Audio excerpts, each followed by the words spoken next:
बच्चों, kids club में आप सभी का स्वागत है। मैं हूं आपका दोस्त देबू। दोस्तों, इस कहानी में हम जानेंगे कि कैसे सच्चाई और ईमानदारी हमेशा जीतती है, चाहे परिस्थितियां कितनी भी कठिन क्यों न हो।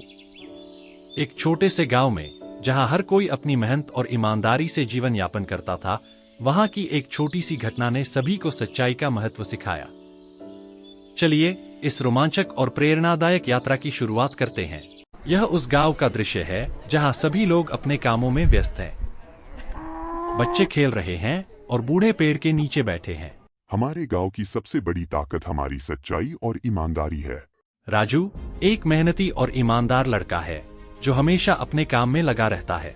मैं हमेशा सच्चाई का साथ दूंगा, चाहे कुछ भी हो जाए। एक दिन राजू को रास्ते में एक थैली मिली जिसमें बहुत सारे पैसे थे। वह चौंक गया और सोचने लगा कि इसे वापस करना चाहिए या नहीं। ये पैसा मेरा नहीं है, मुझे इसे उसके असली मालिक को लौटाना चाहिए। राजू ने सोचा कि वह इस पैसे को गांव के मुखिया को सौंप देगा ताकि इसे उसके असली मालिक तक पहुंचाया जा सके। मैं इसे गांव के मुखिया को दे देता हूँ, वही इसका सही निर्णय करेंगे। गांव के मुखिया के घर पहुंचकर राजू ने उन्हें पैसे की थैली दी और पूरी घटना बताई। ये पैसे की थैली मुझे रास्ते में मिली थी। मैं चाहता हूँ कि आप इसे उसके असली मालिक को लौटा दें। मुखिया ने राजू की ईमानदारी की प्रशंसा की और कहा कि वह इस थैली को असली मालिक तक पहुंचाएंगे। राजू, तुमने बहुत सही काम किया है। मैं तुम्हारी ईमानदारी की बहुत सराहना करता हूँ। मुखिया ने पूरे गांव में घोषणा की कि जिस किसी की भी यह थैली है वह आकर ले सकता है। अगले दिन एक अमीर व्यापारी आया और अपनी थैली की पहचान की। यह मेरी थैली है। मैं बहुत चिंतित था, लेकिन अब इसे पाकर बहुत खुश हूँ। व्यापारी ने मुखिया और राजू दोनों का धन्यवाद किया और कहा कि वह राजू की ईमानदारी से बहुत प्रभावित हैं। राजू, तुम्हारी ईमानदारी ने मुझे बहुत प्रभावित किया है। मैं तुम्हें इसका इनाम देना चाहता हूँ। राजू ने इनाम लेने से इनकार कर दिया और कहा कि उसने सिर्फ वही किया जो सही था। मैंने जो किया वो मेरा कर्तव्य था, इनाम की मुझे कोई आवश्यकता नहीं है। गांव वालों ने राजू की तारीफ की और उसकी ईमानदारी की कहानी पूरे गांव में फैल गई। राजू ने साबित कर दिया कि सच्चाई और ईमानदारी से बड़ी कोई चीज नहीं है। राजू को गांव का हीरो मान लिया गया और सभी बच्चे उसकी तरह बनने की प्रेरणा लेने लगे। हम भी राजू भैया की तरह ईमानदार बनेंगे। राजू की ईमानदारी की कहानी दूर दूर तक फैल गई और आसपास के गांवों के लोग भी उससे मिलने आने लगे। राजू, तुम जैसे लोग बहुत कम होते हैं। हमें तुम पर गर्व है। गांव में एक नई चुनौती सामने आई। एक दिन गांव के मंदिर से कीमती मूर्ति गायब हो गई, जिससे पूरे गांव में हड़कंप मच गया। लोग चिंतित हो गए और मंदिर में इकट्ठे होकर सोचने लगे कि क्या किया जाए। ये कैसे हो सकता है? मंदिर की मूर्ति गायब हो गई। हमें किसी ने धोखा दिया है, लेकिन कौन हो सकता है? मुखिया ने सबको शांत किया और कहा कि वह इस मामले की गहराई से जांच करेंगे। उन्होंने राजू को भी इस मामले में मदद करने के लिए बुलाया। हम इस समस्या का समाधान मिलकर करेंगे। राजू, तुम्हें हमारी मदद करनी होगी। राजू ने मंदिर के आसपास की जगह की जांच की और कुछ अजीब निशान पाए जो गांव के एक पुराने खंडहर की ओर इशारा कर रहे थे। ये निशान कुछ अलग लग रहे हैं, शायद इन्हें फॉलो करके हम उस चोर तक पहुंच सकते हैं। राजू ने मुखिया और कुछ गांव वालों के साथ उन निशानों का पीछा किया। वे खंडहर तक पहुंचे जहां से हल्की रोशनी आ रही थी। यहाँ कोई है, हमें सावधानी से आगे बढ़ना चाहिए। खंडहर के अंदर उन्होंने एक व्यक्ति को देखा जो मंदिर की मूर्ति को छिपाने की कोशिश कर रहा था। वह वही व्यापारी था जिसने पहले राजू को इनाम देने की कोशिश की थी। ये वही व्यापारी है, इसे रंगे हाथों पकड़ना होगा।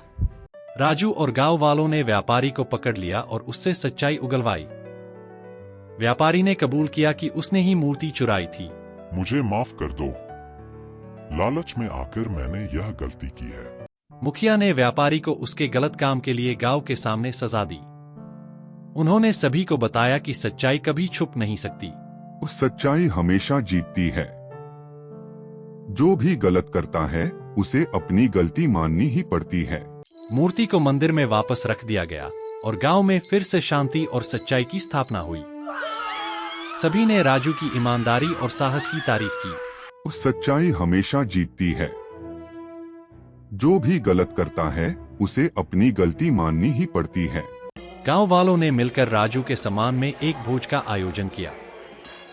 हर कोई खुश था और राजू की तारीफ कर रहा था। राजू ने साबित कर दिया कि सच्चाई और ईमानदारी से ही समाज में विश्वास बनता है। इस घटना के बाद राजू गांव के सभी लोगों का आदर्श बन गया। बच्चे उससे सीखने लगे और बड़ों ने उसकी इज्जत और बढ़ा दी।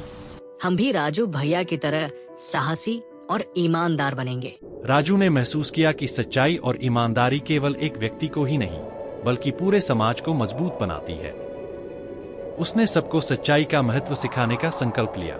मैं हमेशा सच्चाई का साथ दूंगा और दूसरों को भी इसके महत्व के बारे में बताऊंगा। गांव के लोग भी बदलने लगे। वे अब और भी अधिक ईमानदारी से जीवन जीने लगे और हर काम में सच्चाई का पालन करने लगे। गांव में एक नई ऊर्जा और विश्वास का माहौल बन गया। हमने राजू से सच्चाई और ईमानदारी का असली मतलब सीखा है। अब हम भी इसी रास्ते पर चलेंगे। समय के साथ राजू ने गांव में एक स्कूल की स्थापना की, जहां बच्चों को सच्चाई, ईमानदारी और नैतिक मूल्यों की शिक्षा दी जाती थी। गांव के लोग इस प्रयास की सराहना करने लगे और बच्चों को स्कूल भेजने लगे। ये स्कूल नई पीढ़ी को सही मार्ग दिखाएगा। सच्चाई और ईमानदारी का महत्व सबको समझ में आएगा। गांव के सभी लोग राजू के इस कदम से बहुत खुश थे। उन्होंने महसूस किया कि यह स्कूल उनके बच्चों के भविष्य को सुरक्षित करेगा और गांव में खुशहाली लाएगा। राजू का यह कदम हमारे बच्चों के भविष्य के लिए सबसे महत्वपूर्ण है। अब उन्हें सही मार्गदर्शन मिलेगा। स्कूल में पढ़ाई के साथ साथ बच्चों को नैतिक कहानियां भी सिखाई जाने लगीं, जो उनके चरित्र निर्माण में सहायक थीं। राजू खुद उन्हें इन कहानियों को समझाता और उनके सवालों का जवाब देता। सच्चाई और ईमानदारी से जीने का अर्थ है किसी भी परिस्थिति में सही मार्ग का चयन करना। यही हमारी सबसे बड़ी ताकत है। बच्चे स्कूल में सीखी हुई बातों को अपने घरों और दोस्तों के साथ भी साझा करने लगे। धीरे धीरे पूरे गांव में नैतिकता और सच्चाई का वातावरण बन गया। माँ, आज हमने सीखा कि हमेशा सच बोलना चाहिए, चाहे कोई भी परिस्थिति हो। गांव के लोगों में अब एक नई समझ और एकता आ गई थी। वे एक दूसरे की मदद करने और एक साथ मिलकर हर समस्या का सामना करने लगे थे। राजू का प्रभाव पूरे गांव में स्पष्ट दिखाई देने लगा। राजू के मार्गदर्शन में हमारा गांव एक परिवार जैसा हो गया है। अब हम सब एक दूसरे के साथ खड़े हैं। राजू ने अपने गांव को सिखाया कि सच्चाई और ईमानदारी से न केवल व्यक्ति बल्कि पूरा समाज मजबूत बनता है। गांव अब एक मिसाल बन गया था, जहां हर कोई नैतिक मूल्यों के साथ जीता था। हमारा गांव अब एक मिसाल है। हमें हमेशा सच्चाई और ईमानदारी के मार्ग पर चलते रहना चाहिए। यही हमारी पहचान है। गांव के बच्चों ने मिलकर राजू को धन्यवाद देने के लिए एक नाटक प्रस्तुत किया, जिसमें उन्होंने सच्चाई और ईमानदारी की कहानी दिखाई। इस नाटक को देखकर सभी भावुक हो गए। सच्चाई कभी हारती नहीं, यह जीवन की सबसे बड़ी शक्ति है। राजू की आंखों में आंसू आ गए। उसने महसूस किया कि उसका प्रयास रंग लाया है।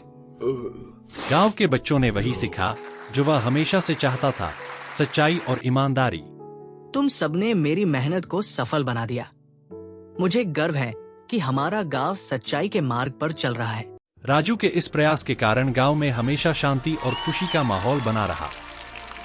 सभी लोग ईमानदारी और सच्चाई के साथ जीवन जीने लगे थे और यही राजू की सबसे बड़ी जीत थी। राजू, तुमने हमें सिखाया कि सच्चाई और ईमानदारी से बढ़कर कुछ नहीं है। हम तुम्हारे आभारी हैं। राजू के गांव की कहानी अब दूर दूर तक फैल गई थी। दूसरे गांवों से लोग आते और राजू से सीखने की कोशिश करते। राजू ने अपने गांव को एक नई पहचान दिलाई थी। आपके गांव में आकर हमें समझ में आया कि सच्चाई और ईमानदारी से ही समाज में परिवर्तन लाया जा सकता है। गांव के सभी लोग मिलकर यह निश्चय करते हैं कि वे हमेशा सच्चाई और ईमानदारी के मार्ग पर चलेंगे और इस संदेश को दूसरों तक भी पहुंचाएंगे। हम हमेशा सच्चाई और ईमानदारी के मार्ग पर चलेंगे। यही हमारे जीवन का मूल मंत्र है। हाँ, हम हमेशा सच्चाई और ईमानदारी के मार्ग पर चलेंगे। यही हमारे जीवन का मूल मंत्र है। हाँ, हम हमेशा सच्चाई और ईमानदारी के मार्ग पर चलेंगे। यही हमारे जीवन का मूल मंत्र है। हाँ, हम हमेशा सच्चाई और ईमानदारी के मार्ग पर चलेंगे। यही हमारे जीवन का मूल मंत्र है। राजू ने सच्चाई और ईमानदारी की जो सीख गांव के लोगों को दी थी, वह उनके जीवन का अभिन्न हिस्सा बन गई थी। गांव के लोग इस नए मार्ग पर चलकर हमेशा खुश और संतुष्ट रहे। सच्चाई और ईमानदारी से जीना ही असली जीत है। ये हमारे जीवन को सार्थक बनाता है। दोस्तों, अगर आपको हमारी सच्चाई और ईमानदारी की ये कहानी पसंद आई है, तो किड्स क्लब 1224 चैनल को सब्सक्राइब करना न भूलें। यहाँ आपको और भी ऐसी ही प्रेरणादायक कहानियां देखने को मिलेंगी, जो आपके दिल को छू लेंगी और आपको कुछ नया सिखाएंगी। तो अभी सब्सक्राइब करें और हमारे साथ इस यात्रा का हिस्सा बने। सब्सक्राइब करें, लाइक करें और हमारे साथ हमेशा सच्चाई और ईमानदारी के रास्ते पर चलें। बच्चों, आपको ये कहानी पसंद आई हो तो अपने मम्मी, पापा, दादा, दादी, नाना, नानी, अंकल, आंटी, बड़े भैया, बड़ी बहन या बड़ों से किड्स क्लब यूट्यूब चैनल को लाइक, शेयर, कमेंट और सब्सक्राइब करने के लिए जरूर कह देना, क्योंकि मजेदार कहानियों की ये तो शुरुआत है।